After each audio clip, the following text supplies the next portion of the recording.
Musa denizi ikiye ayırdı. İsa ölüleri diriltti. Siz bunları görmek için orada değildiniz. Bugün yaşayan hiç kimse de. Tarih mucizelerle dolu ve tarih hikayelerle dolu. Eğer orada değilseniz birini diğerinden nasıl ayırırsınız? İnandığınız her mucize tanıklığa dayanır. Tek bir iddia hariç. Bu sefer farklı. Bu sefer iddia doğrudan önünüzde duruyor. Bir anı olarak değil, bir efsane olarak değil. Ama açabileceğiniz, analiz edebileceğiniz ve sorgulayabileceğiniz bir metin olarak. Ve bu sefer modern dünyanın zekası sizinle birlikte onu inceleyecek. Eğer inceleme altında başarısız olursa mucize iddiası sona erer. Ama eğer dayanırsa, o zaman bildiğimizi sandığımız şeyleri yeniden düşünmek zorunda kalabiliriz. Bu Kur'an, İslam'ın merkezi metni. Milyardan fazla Müslümanın Allah'ın son vahyini taşıdığına inandığı bir kitap. 14 asırdır onu bir mucize olarak adlandırıyorlar. Sadece ruhsal değil, aynı zamanda dilsel, tarihsel, bilimsel ve yapısal bir mucize. Bu büyük bir iddia. Bu akşam bu iddiaları inceleyeceğiz. Duygularla değil, kalıtsal inançla değil, ama doğrulama baskısı altında. Kur'an'a sık sık bir mucize denir. Ama onu gerçekten ne böyle yapıyor? Tüm nedenler aynı değil. Bazıları için Kur'an'ın sözde bilimsel mucizeleridir. Kur'an'ın ve modern bilimin şaşırtıcı bir şekilde örtüştüğü fikri. Diğerleri için Kur'an'ın eşsizliği, benzersiz dilsel yapısıdır. Bazıları Kur'an'ın kusursuz bir şekilde korunmasına işaret ediyor. Diğerleri ise onun evrensel ezberlenişine. Sonra Kur'an'ın tarihsel bilgisi var. Ve bazıları Kur'an'ın içindeki eşsiz meydan okumaları hatırlıyor. Hiç kimsenin cevaplayamadığı meydan okumaları. Farklı argümanlar. Tek bir sonuç, bu insan işi olamaz. Bu yüzden bugün bunu farklı bir şekilde yapacağız. Kur'an'ın mucizesi hakkındaki en cesur 7 iddiayı ele alacağız. Zayıf değil, duygusal değil. Kur'an'ın bir insan tarafından yazılamayacağının kanıtı olarak en sık dile getirilenler. Ve yapay zeka burada devreye giriyor. Bu, Kur'an'ın ve onun mucize iddialarının yapay zeka destekli bir incelemesidir. Yapay zeka inanmaz. O analiz eder, küfürden korkmaz, gelenekleri korumaz, inancı miras almaz. Kur'an'ı alıya almak için değil ve körü körüne savunmak için de değil, sadece neyin ayakta kalacağını görmek için. En esnek iddia ile başlayacağız ve en cesurla bitireceğiz. Eğer en az biri tamamen ayakta kalırsa, duygusal olarak değil, rasyonel olarak, o zaman bu sıradan bir kitap değildir. 7 iddia, gerçek baskı, bahaneler yok, seçici okuma yok. 7 test, tek bir nihai karar. Hadi derin bir nefes alalım ve başlayalım. En esnek iddia ile başlayalım. Kur'an'ın duygusal etkisiyle. Hiç gözleriniz kapalı Kur'an dinlediniz mi? Tercümesiz, altyazısız, sadece ses. Çoğumuz Arapça bilmeyiz ama yine de gözlerimiz dolar. Sadece bu bile şu soruyu akla getiriyor. Neden bir metin, dilini anlamayanlara bile dokunur? Güçlü erkekler, sağlam disiplinli, onu dinlerken çocuklar gibi ağladılar. Ve bu nadir bir durum değil. Camilerde, birisi namazda güzel okuduğunda, insanlar toplanır. Performans için değil, bir şeyler hissetmek için. Kur'an'ın kendisi der ki, okunduğunda dikkatle dinleyin, merhamet bulasınız diye. Birçok kişi aynı deneyimi anlatır. İlham verici değil, derin bir şekilde sarsıcı ve yıkıcı bir şey olarak. Fatiha suresi her gün onlarca kez, yıllarca okunur. Bir şarkı gibi solmaz. Bir şiir gibi eskimez. Tekrar genellikle duyguları köreltir. Burada ise onları sıkça güçlendirir. Hristiyanların, ateistlerin ve diğer inançlara sahip kişilerin Kur'an dinleyip ağladığı videolar var. Bunlar münferit vakalar değil, kamusal, tekrarlanabilir ve kültürler arasıdır. Soruyoruz, bu ilahi kökenin bir işareti mi? Şimdi bir kontrol. Tek bir duygu ilahi kökeni kanıtlamaz. Birçok şey insan kalbine dokunur. Yapay zeka inancı ölçmez, sadece kalıpları analiz eder. Ve rasyonel olarak duygusal tepki insanidir. Yani Bu kontrol altında kesin bir kanıt olamaz. Ama onu sıra dışı yapan şey, kapsamı, kalıcılığı, yüzyıllar boyunca devamlılığıdır. Tarihte her gün dünya çapında okunan, ancak 1400 yıl sonra bile aynı yoğunlukta duygular uyandıran çok az metin vardır. Bu kesin bir kanıt mı? Hayır. Ama sıradan bir kitap gibi davranmayı reddediyor. Ve bu sadece başlangıç. Hadi basit bir şeyle başlayalım. Okuduğunuz herhangi bir kitabı düşünün. En az 10 bölüm başlığını sırasıyla sayabilir misiniz?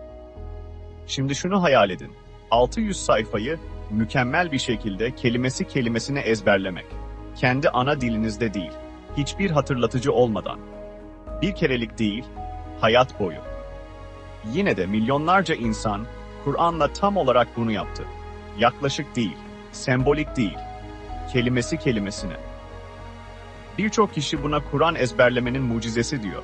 Sadece alimler değil, çocuklar, yaşlılar, hatta Arapçayı akıcı konuşamayan insanlar bile. 14 yüzyıldan fazla bir süredir Kur'an'ın tamamını ezberleme geleneği olan hıfz, kesintisiz bir şekilde devam ediyor. Ve bu sadece baştan sona okumakla ilgili değil. Bir hafızı, bir ayetin ortasında durdurup sadece birkaç kelime verirseniz, hemen, tereddüt etmeden, arama yapmadan veya düzeltme yapmadan devam edecektir. Kıtalar boyunca, nesiller boyunca, aynı metinle. Eğer bir kitabın en az bir sayfasını veya uzun bir şiiri ezberlemeye çalıştıysanız ve sizden rastgele bir yerden devam etmeniz istendiyse, bunun ne kadar zor olduğunu bilirsiniz. Yapay zeka devasa miktarda veri depolayabilir ama depolamak ezberlemek değildir. Yapay zeka indeksler ve hesaplamalarla bulur. Bir hafız ise break kendi içinde, anında, çoğu zaman 10 yıllar sonra bile. Peki bunu ne açıklar? Kur'an, sıradan bir metin gibi yapılandırılmamıştır. Ritmi, hassas tekrarları ve ses yapısı ezberlemeye katkıda bulunur. Tekrarın zayıfladığı yerde, burada güçlenir. Bilişsel bilimin pekiştirme ve çağrışımsal hatırlama dediği şey, Kur'an'ın kompozisyonuna doğal olarak yerleştirilmiş gibi görünüyor. Ve Kur'an'ın kendisi de şöyle der. Andolsun ki biz Kur'an'ı öğüt almak için kolaylaştırdık. Öğüt alan yok mudur? Bu uzak bir tarihi ifade değil, bugün de görülebilir. Bu, ilahi kökenin kesin bir kanıtı mı? Hayır. Ama böyle bir ölçekteki bir olgu, break time değil, bir kitabın milyonlarca kez nesilden nesile tamamen ezberlenmesi, sıradan bir fenomen olarak görülebilir mi? Bu bir tesadüf değil, bu inancı zorlamaz. Ama göz ardı edilmeyi de reddediyor. Hadi devam edelim. Eğer hafıza insan yetenekleri için bir meydan okumaysa, o zaman koruma zaman için bir meydan okumadır. Kur'an'ın korunmasının dini tarihte bir benzeri yoktur. Kur'an kendisi hakkında cesurca konuşur. Alimler değil, tarihçiler değil. Metin der ki, şüphesiz o zikri Kur'an'ı biz indirdik biz. Onun koruyucusu da elbette biziz. Böyle bir ifade başarısızlığa yer bırakmaz. Çünkü dinler tarihinde kutsal metinler zamanla sık sık değişmiştir. El yazmaları farklılık gösterir. Versiyonlar çoğalır. Eklemeler ortaya çıkar. Yorumlar orijinal ifadeleri yeniden şekillendirir. Yüzyıllar boyunca bozulmalar neredeyse kaçınılmaz hale gelir. O zaman önemli bir soru ortaya çıkıyor. Eğer değişiklikler bekleniyorsa, Kur'an neden bu kadar istikrarlı kalıyor? Bulunan en eski Kur'an el yazmalarından, Peygamber Muhammed'in hayatından birkaç 10 yıl sonrasına ait parçalar da dahil olmak üzere, günümüzde dünya genelinde okunan Kur'an'a kadar bölümler aynı, ayetler aynı, sıralama aynı. Revize edilmedi, genişletilmedi, yüzyıllar sonra yeniden düzenlenmedi ve Kur'an'ın korunması asla sadece yazıya dayanmadı. 70 hafız savaşta şehit düştüğünde, Kur'an'ı ezbere bilen önemli bir kısım aniden yok oldu. Müslüman topluluğu panik yapmadı, organize oldu. Metin, onu doğrudan peygamberden öğrenenlerin gözetiminde toplandı. Yazılı kopyalar standartlaştırıldı. Sözlü aktarım ve yazılı el yazmaları birbirini destekledi. Eğer yazılı bir nüsha farklılık gösterirse, metni ezberleyenler tarafından düzeltilirdi. Eğer bir hafız hata yaparsa, el yazması onu düzeltirdi. Çoğu eski yazı esas olarak el yazması aktarımına dayanır. Kur'an ise çift korumaya dayanır, hafıza ve el yazması birlikte. Bu, metinler tarihinde nadir görülen bir şey yarattı. Sözlü ve yazılı olanın sürekli olarak birbirini kontrol ettiği bir aktarım sistemi. Ve bugün tüm tarih boyunca olduğu gibi, Kur'an'ın her nüshası yeryüzünden kaybolsa bile, metin sadece dünya genelindeki milyonlarca hafızın hafızasıyla yeniden oluşturulabilir. Erken Kur'an el yazmaları ile modern basılı nüshalar arasında yapay zeka yardımıyla yapılan karşılaştırmalar şaşırtıcı bir tutarlılık gösteriyor. 7. yüzyıl el yazmaları, günümüzde dünya genelinde okunan metinle aynı ünsüz çerçeveyi zaten içeriyor. Farklılıklar genellikle imla veya sonradan eklenen sesli harflerle, telaffuz işaretleriyle ilgilidir. Oysa anlamı taşıyan temel Arapça kök formları değişmeden kalır. Başka bir deyişle, bu el yazmaları ile günümüzde okunan Kur'an arasındaki yüzyıllar, yeniden yazılmış bir kutsal kitap değil, sadece vurgulu okumanın standartlaştırılmasını gösteriyor. Şimdi gerekli soruyu soralım. Kur'an'ın korunma mucizesi tek başına ilahi kökenini kanıtlar mı? Hayır. Ama dini tarihte metinsel bozulmalar yaygın bir olgu iken, Kur'an istikrarlı kalıyorsa, bu farklılık bir açıklama gerektirir. Eğer bir kitap ilahi bir vahiy olduğunu iddia ediyorsa ve 14 yüzyıl boyunca metinsel bozulma olmadan hayatta kalıyorsa, bu önemlidir. İnsanlık tarihinde çok az metin bu ölçekte bir istikrar gösterir. Koruma mucizesi zamanla zayıflamaz, daha da belirgin hale gelir. Ve biz devam ediyoruz. Şimdi anıları ve zamanı bir kenara bırakalım ve tarihe dönelim. Kur'an'ın tarihsel doğruluğuna. Kur'an, 7. yüzyılda Arap çölünde ortaya çıktı.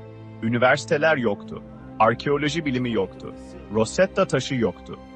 Mısır hiyeroglifleri çözülmemişti. Antik Mısır o dünya için mühürlü bir medeniyetti. Yine de Kur'an, Mısır'dan kesin ayrımlarla bahseder, yaklaşık olarak değil. Yusuf kıssasında hükümdara kral denir.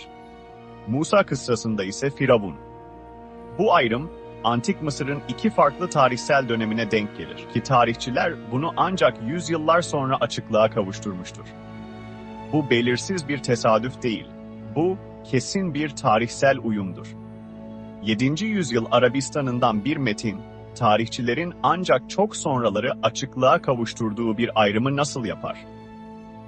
Kur'an, Haman'dan Firavun'un sarayında inşaatla ilgili olarak bahseder. Firavun'un bedeninin gelecek nesiller için bir işaret olarak korunacağını söyler. Korunmuş, modern dünya kraliyet mumyalarını çıkarıp müzelere koymadan çok önce. Yani artık duygulardan bahsetmiyoruz. Erişimden bahsediyoruz. 7. yüzyıl Arabistan'ından bir adam, dilini kimsenin okuyamadığı bir medeniyet hakkında nasıl bu kadar ince tarihsel ayrımlar yapabilir? Muhammed, barış ve bereket üzerine olsun, vahiyden 40 yıl önce halkının arasında açıkça yaşadı. Hareketleri biliniyordu. Ticaret yolları biliniyordu. Kur'an ona Ümmi Peygamber der. Eğer eski medeniyetleri incelemiş veya gizlice alimlerle görüşmüş olsaydı, bu ifşa her şeyi durdururdu. Bunun yerine ona şair, sihirbaz, cinlenmiş dediler. Ama asla alim demediler. Asla tarihçi. Asla kayıp medeniyetlerin araştırmacısı ve bu sadece tarihsel referanslarla sınırlı değil. Tarihsel kesinlikle konuşan aynı kişi, aynı zamanda bir yasa koyucu olarak da konuşur. Bir ilahiyatçı, bir reformcu. Çünkü metin sadece hikayeler anlatmadı. Hukuk, etik reformlar, ekonomik yapılar, sosyal adalet ve yönetim ilkeleri getirdi. Ve bir nesil içinde parçalanmış bir kabile toplumu, yasal sistemleri, kurumları ve Arabistan dışına yayılan yapılandırılmış bir medeniyete dönüştü. Yüzyıllar içinde değil, bir ömür içinde. Bu medeniyet, bilinen dünyanın geniş bölgelerini etkiledi. Ve bugün de dünya sahnesinde kalmaya devam ediyor. Modern yapay zeka, el yazmalarını analiz edebilir ve iç tutarlılığı kontrol edebilir. Yapamayacağı şey ise, 19. yüzyıl arkeolojik keşiflerini 7. yüzyıl çöl bağlamına yerleştirmektir. çevredeki dünya bu bilgiyi içermiyordu. Metinde vardı. Bu kendi başına mutlak bir kanıt mı? Ve erişilemez bilginin en güçlü örneği daha yeni geliyor. Ve şimdi en cesur iddialardan biri, Kur'an'ın bilimsel mucizeleri, Kur'an ve bilim tartışmasında sıkça ele alınan ve modern bilimle uyumları. Tarih sorular sordu. Bilim riskleri artırıyor. Onlarca yıldır İslam'da en cesur iddialardan biri duyuluyor. Kur'an'ın bilimsel mucizeler içerdiği, Kur'an ve modern bilimin 7. yüzyılda bilinemeyecek bir şekilde uyumlu olduğu. Eğer bu iddia zayıfsa, modern bilim onun yanlışlığını ortaya çıkaracaktır. Eğer testi geçerse, sonuçları çok büyük olacaktır. Kur'an ve bilim tartışmasında ele alınan örnekleri zaten biliyorsunuz. En sık bahsedilen birkaç örneği ele alalım. Bunlar bilimin tamamen farklı alanlarında bulunuyor. Evrenin genişlemesi, göksel cisimlerin hassas yörüngelerde hareket etmesi, embriyonik gelişimin aşamalı olması, İki su kütlesi arasındaki bariyer, dağlar dengeleyici temellere sahip olarak tanımlanır. Tam su döngüsü, atmosferin koruyucu rolü, insan parmak izlerinin eşsiz yapısı ve çok daha fazlası. Tek tek her örnek tartışılabilir. Ama bu test tek bir ayetle ilgili değil. Bu birikimle ilgili, farklı bilim alanlarında ortaya çıkan motiflerle ilgili. 7. yüzyıla geri dönelim. Teleskop yok, mikroskop yok, astrofizik yok. Baskın dünya görüşü, bilimsel araçlar olmadan spekülatif modellere dayanarak çoğunlukla statik bir evren varsayıyordu. Yine de Kur'an, genişlemeden, yörünge hareketinden, yapılandırılmış biyolojik gelişimden, denge içinde çalışan doğal sistemlerden bahsediyor. Ve bunu yaparken, etrafındaki dünyanın yaygın bilimsel hatalarını tekrar etmiyor. Tek bir doğru iddia tesadüf olabilir. 2. Tamamen şans. Ama aynı metin, yüzyıllar sonra yapılan keşiflerle, bilimin farklı alanlarında tekrar örtüştüğünde, tesadüf versiyonu çökmeye başlar. Yapay zeka sadece kronolojileri karşılaştırır. 7. yüzyılda ne biliniyordu? Kur'an neyi ortaya koydu? Modern bilim daha sonra neyi doğruladı? Yan yana konulduğunda bu unsurlar rastgele tahminler gibi görünmüyor. Kronoloji basitçe uymuyor. Eğer bunlar sadece şanslı tesadüfler veya belirsiz metaforlar olsaydı, modern bilim onları çoktan ortaya çıkarırdı. Bilim ilerler. Zamanla hatalar ortaya çıkar. Zayıf modeller çöker. Açık başarısızlıklar düzeltilir. Yine de bilimsel bilgi genişledikçe Kur'an'ın açıklamaları çökmedi. Tesadüf, rasyonel bir cevap olmaktan çıkmadan önce kaç tane örtüşme ortaya çıkmalı? Bir hipotez değişmeden önce bilimsel bir çürütme olmadan kaç yüzyıl geçmeli? Eğer size bu metni kökenini söylemeden verselerdi, onu hangi yüzyıla atfederdiniz? Bu kronolojiler yapay zeka analiziyle karşılaştırıldığında tekrar eden örtüşmeler keşiflerden yüzyıllar önce ortaya çıkıyor. Açık bir doğal açıklama olmadan. Bir noktada tesadüf, kasıttan daha fazla inanç gerektirir. Ve henüz en güçlü teste gelmedik. Şimdi de başka bir iddia türüne bakalım. Dil değil, tarih değil, bilim değil, sayılar. Kur'an araştırmacıları tuhaf bir şey fark etmeye başladılar. Metnin içinde gizlenmiş sayısal desenler, bazen Kur'an'ın matematiksel mucizeleri olarak adlandırılıyor. Bu desenler, Kur'an'ın hiçbir yerinde açıklanmıyor veya anlatılmıyor. Sadece kelimelerin yapısına işlenmiş durumdalar. Basit bir şeyle başlayalım. Zaman. Bir yılda 12 ay vardır ve ay kelimesi Kur'an'da 12 kez geçer. İlk bakışta bu sadece bir tesadüf olabilir. Uzun bir metinde bir kelimenin 12 kez geçmesi imkansız değil. Ama şu soru akla geliyor. Eğer 12 bir tesadüfse, gün kelimesi ne olacak? Kur'an'da kaç kez geçiyor? Yapay zeka buna hemen cevap verebilir, tüm metni tarayarak her kelimenin geçişini sayabilir. Cevap yaklaşık değil, tam olarak doğru. Tekil gün kelimesi 365 kez geçiyor. Tıpkı bir yıldaki gün sayısı gibi. Bunun ne kadar düşük bir ihtimal olduğunu anlamak için basit bir oyun düşünün. 1'den 20'ye kadar bir sayı tutmak mümkün. Ama 0 ile 500 arasında tam sayıyı tutturmak son derece düşük bir ihtimal haline geliyor. Yine de burada her iki sayı da mükemmel bir şekilde eşleşiyor. Ve bu sadece bir örnek. Kur'an'da buna benzer birçok başka desen var. Zıt kavramlar metin boyunca dengeli bir şekilde ortaya çıkmaya başlıyor. Hayat kelimesi, ölüm kelimesiyle aynı sayıda geçiyor. Erkek kelimesi, kadın kelimesiyle aynı sayıda geçiyor. Melekler kelimesi, şeytanlar kelimesiyle aynı sayıda geçiyor.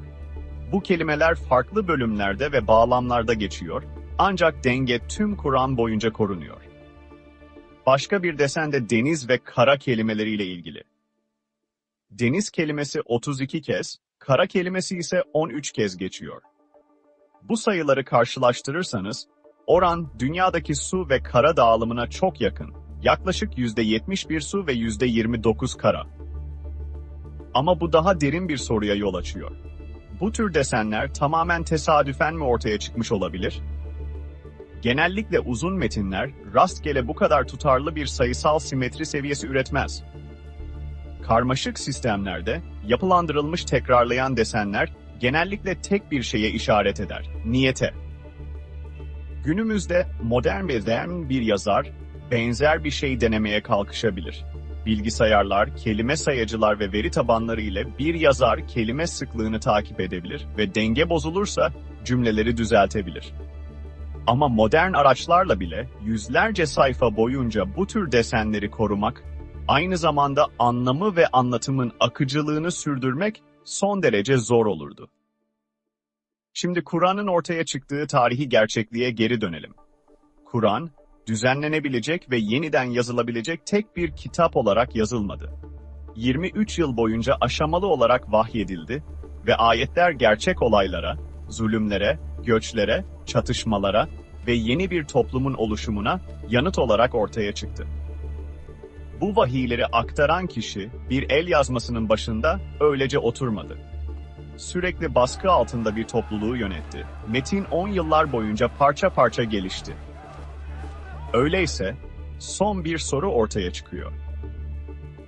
Bir insan yazarın 23 yıl boyunca kelime sıklığını gizlice takip etmek için ne gibi bir motivasyonu olabilirdi? Kimse bu tür desenleri modern bilgisayar çağına kadar fark etmeyecekken ve böyle bir motivasyonu olan biri bile olsa, binlerce ayeti ve yüzlerce kelimeyi yazma araçları olmadan mükemmel bir denge içinde nasıl takip edebilirdi? İstatistiksel analiz veya bilgisayar yardımı olmadan. Bu aşamada soru kaçınılmaz hale geliyor. Tesadüf mü, yoksa niyet mi? Sonucu kabul etmek veya etmemek kişisel bir karar, ancak yapının kendisini reddetmek zor. Ve şimdiye kadar gördüğümüz her şeyi yok edebilecek tek teste geliyoruz. Son olarak tüm iddiaların en tehlikelisine geliyoruz. Duygular, hafıza, koruma, tarih veya bilimle ilgili değil, insanlığı Kur'an'ın kendisine meydan okumaya cüret eden bir iddia. Kur'an, 14 asırdır açık duran bir meydan okuma ortaya koyuyor. Kulumuza indirdiğimizden bir şüphe içindeyseniz, haydi siz de onun benzeri bir sure getirin. İyi düşünün, hangi kitap böyle bir şeye cüret edebilir? Hangi sahte kitap, dünyanın en kısa bölümünü bile taklit etmeye çağırabilir? Eğer Kur'an insan ürünü olsaydı, bu onu ifşa etmenin en kolay yolu olurdu. Bu meydan okuma, ilk kez dili en büyük gücü olarak gören bir topluma yöneltildi. 7. yüzyıl Arabistan'ı belagate dayanıyordu. Şiir prestijdi. Söz güçtü. Kabileler dilde yarışır. En iyi konuşmacıları konuşmayı mükemmel bir şekilde kullanmakla gurur duyardı. Bu dünyaya ne şiir ne de sıradan nesir olmayan bir metin geldi ama yine de kendilerini kelimelerin ustası sananları hayran bıraktı. Düşmanları bile onu zayıf Arapça olarak adlandırmadı. Ona sihir dediler. Ve meydan okuma asla kaybolmadı. Bugün bile bazıları internete çıkarak bunu kabul ettiklerini iddia ediyorlar. Birkaç kafiyeli satır yazıyor, kısa bir surenin uzunluğunu kopyalıyor, sesi taklit ediyor ve zafer ilan ediyorlar. İlk bakışta etkileyici görünebilir. Kafiye var, ritim korunmuş. Ama sesi çıkarın ve sahtekarlık çöker. Kur'an'ı tanımlayan yapılar, derinlikler ve karmaşık anlamlar orada yok. Kur'an'ın en kısa suresi olan Kevser suresini ele alalım. İnna ataynakal Kevser. Fa salli rabbika vanhar. İnna şanika huval ebter. Peygamber, oğlunu yeni defnetmişti. Düşmanları bu keder anını fırsat bilerek ona alenen alay ettiler. Ona ebter, soyu kesik, unutulmuş, mirası yok olacak bir adam dediler. Kur'an, bu aşağılamaya 3 kısa ayetle şaşırtıcı bir kesinlikle yanıt verir. Peygamberi teselli eder, ibadeti emreder, bolluk vaat eder ve suçlamanın kendisini tersine çevirir. Alay edilen kişi değerli hale gelir, alay eden ise gerçekten ebter ilan edilir. Keder ibadete dönüşür. Hakaret kehanete dönüşür. Ve peygamberi aşağılamak için tasarlanan an, mesajının ona alay edenlerden daha uzun yaşayacağının bir ilanı olur. Ve tüm bunlar 3 ayette. Herkes kafiyeyi taklit edebilir. Ama kederi, teolojiyi, tarihi, retorik bir dönüşü ve gelecekteki bir rehabilitasyonu 3 dengeli ayette fazlalık veya eksiklik olmadan özetleyebilecek kim vardır? Bu bir ses taklidi değil. Bu bir yapı reprodüksiyonu. Ama Kur'an daha ileri gider. Sadece insanlığı onu taklit etmeye çağırmaz. Onu yıkmaya çağırır. Eğer o Allah'tan başkasından olsaydı, onda nice çelişkiler bulurlardı. Tek bir gerçek çelişki, Kur'an'ın iddiasını tamamen çürütürdü. Onu zayıflatmaz, sonunu getirirdi. Yüzyıllardır eleştirmenler tam da bunu yapmaya çalıştılar. Sözde çelişkilerin listeleri geniş çapta dolaşıyor. Ayetler ayetlerle çelişiyor. Tartışmalar çoğalıyor. Çevrimiçi ve kağıt üzerinde. Ancak bu suçlamaları yakından incelediğimizde bir model ortaya çıkıyor. Çoğu, orijinal Arapçaya değil, sadece çevirilere dayanıyor. Çoğu ayetleri bağlamından koparıyor. Ve bazıları Kur'an'ı aslında hiç ileri sürmediği iddialarla suçluyor. Bu yüzden yapay zekadan Kur'an'ın meydan okumasını doğrudan kontrol etmesini istedik. Gerçekten benzer bir şey yaratabilir mi? Yoksa metnin kendisinde ölümcül bir iç çelişki bulabilir mi? Sonuç, insan çabalarıyla aynı modeli tekrarladı. Yüzeysel taklit mümkün. Kafiye kopyalanır, ritim taklit edilir ama derin yapı çöker. Ve metin, dilsel ve anlatısal bağlamında bütünsel bir sistem olarak analiz edildiğinde hiçbir iç çelişki bulunmaz. Böylece Kur'an, insanlığa 14 asırdır süren 2 sınav bırakır. Benzer bir şey yaratmak veya geçersizliğini keşfetmek. Medeniyetler yükseldi ve düştü. Diller değişti. Tüm entelektüel dünyalar ortaya çıktı ve kayboldu.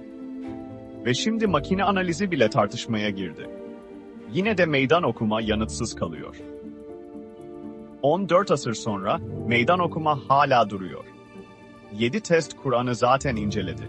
Eğer hala ikna olmadıysanız kararınızı erteleyin. Çünkü sırada gerçeğin anı var. Şimdiye kadar araştırdığımız tüm kanıt çizgileri tek bir noktada birleşiyor. Ve eğer gerçekler zihninizde şüpheye yer bırakmıyorsa, beğenin ve yorumlarda bir kalp bırakın. Durun. Artık tek tek argümanlarla uğraşmıyoruz. Kanıtların tamamına bakıyoruz. 7 bağımsız test, Kur'an mucizesi iddiasını inceledi. Her biri konuya kendi açısından yaklaşıyor. Kur'an'ın duygusal etkisi, Kur'an'ın küresel olarak ezberlenmesi, Kur'an'ın 14 asır boyunca korunması, tarihi doğruluğu, modern bilimle uyumu, içsel matematiksel yapısı ve Kur'an'ın insanlığa meydan okuması. Şimdi bunları yan yana koyun. Ortaya çıkmaya başlayan desene bakın. İnsan kalbine dokunan bir metin, dili anlaşılmasa bile. Nesiller boyunca milyonlarca insan tarafından kelimesi kelimesine ezberlenen bir metin. 14 asır boyunca metinsel bozulma olmadan ayakta kalan bir metin. Antik Mısır'ı yüzyıllarca bilinmeyen farklılıklarla anlatan bir metin. Birkaç alanda modern bilimin keşifleriyle örtüşen bir metin. İç yapısı matematiksel desenler ortaya koyan bir metin. Ve insanlığa açıkça meydan okuyan bir metin. Benzerini yaratın ya da en azından bir çelişki bulun. Hiçbir sahte kitap dünyayı bu şekilde test etmeye cesaret edemezdi. Hangi metin tüm bunları aynı anda içeriyor? Hangi kitap tüm bu boyutları aynı anda bir araya getiriyor? Tek tek ele alındığında her argüman tartışmaya açıktır. Bunlardan herhangi birini daha derinlemesine incelemek isterseniz, her testin ayrı, tam bir videosu var. Hep birlikte reddetmesi son derece zor bir desen oluşturuyorlar. Tüm bu boyutların tek bir kitapta bir araya gelme şansı nedir?